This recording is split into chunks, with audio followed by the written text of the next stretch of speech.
mempresentasikan tentang analisis tuntutan ojek online terhadap kesejahteraan mitra dan customer. Tapi sebelum itu, izinkan kami memperkenalkan diri. Perkenalkan, nama saya Bayar Wijaya dengan NIM akhir 1064 dari Fakultas Pertanian. Perkenalkan, nama saya Ahmad Ismail Sawah dengan NIM akhir 111 dari Fakultas Farmasi. Perkenalkan, nama saya Lydia Yulatifati Sadia dengan NIM akhir 945 dari Fakultas Farmasi. Perkenalkan, saya Farah Fira dengan NIM akhir 1101 dari Fakultas Teknologi Pertanian. Perkenalkan, nama saya Muhammad Hafsin Aswan dengan NIM akhir 095 dari Fakultas Farmasi. Berikut video. Pada tanggal 20 Mei 2025, ribuan pengemudi ojek online melakukan demonstrasi besar secara serentak di sedikitnya 14 kota besar di Indonesia. Aksi yang dinamakan Aksi 205 ini mencerminkan bentuk protes kolektif terhadap kebijakan tertentu yang dianggap merugikan. Beberapa tuntutan dari driver ojol ini seperti tingginya potongan dari aplikator hampir mencapai 50%, jauh dari batas maksimum 20%. Dari teman-teman menginginkan dari pihak aplikator itu ingin secara terbuka tentang potongan, semua potongan dari kayak jasa aplikasi dan biaya-biaya semuanya yang tertera, yang dari kementerian itu harusnya 20%, dan yang di lapangan ternyata yang dirasakan teman-teman itu melebihi dari yang 20% itu. Seperti yang tercantum pada Kemenhub KP nomor 1001 tahun 2022, driver ojol berharap potongan hanya sebesar 10% dan tarif penumpang seperti aceng, slot, hemat, dan prioritas dihapus karena dapat menurunkan pendapatan pengemudi ojek online. Selain terjadi di kota-kota besar lainnya, aksi ini juga terjadi di Kabupaten Jember, Jawa Timur. Ratusan massa yang tergabung dalam Forum Komunikasi Jember Online Bersatu atau FKJOB melakukan demonstrasi dari pelataran Gedung Serbaguna menuju kantor Pemkab Jember. Mereka membawa spanduk berisi sejumlah tuntutan.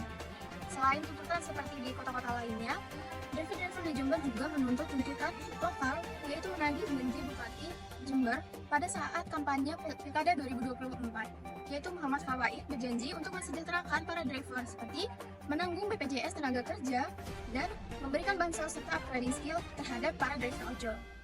Alasan dan urgensi kami memilih demo ojol, yaitu alasannya karena berdampak bagi kehidupan sehari-hari.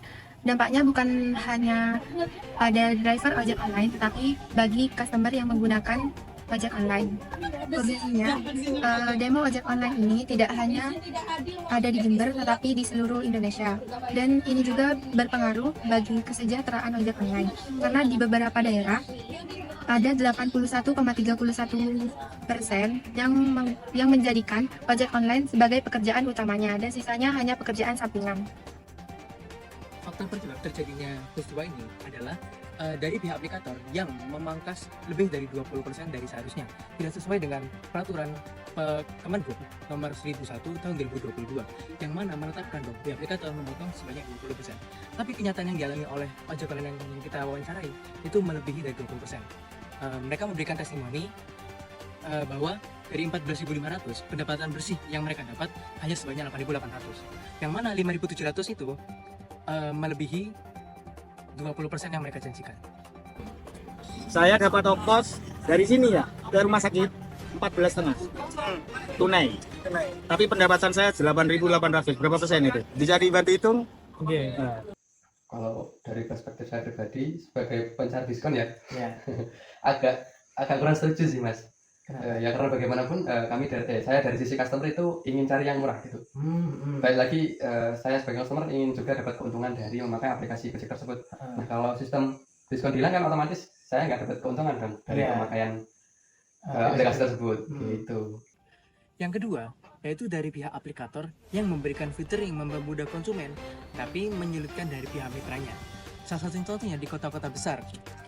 Untuk transportasi jarak pendek, ada namanya fitur goceng, yang mana penumpang diberikan tarif yang normal, yang reguler, tapi yang diterima oleh pihak mitranya yaitu cuma 5.000. Nah, hal seperti itu dapat mengurangi pendapatan bersih dari pihak mitranya.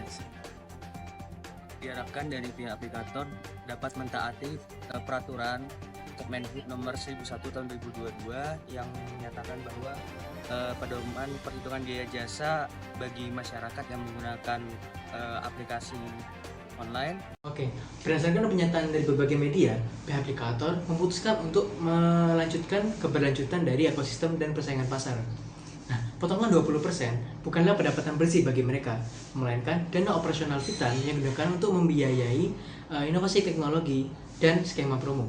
Nah, skema promo ini tersendiri itu merupakan strategi yang krusial demi meningkatkan orderan dari konsumen.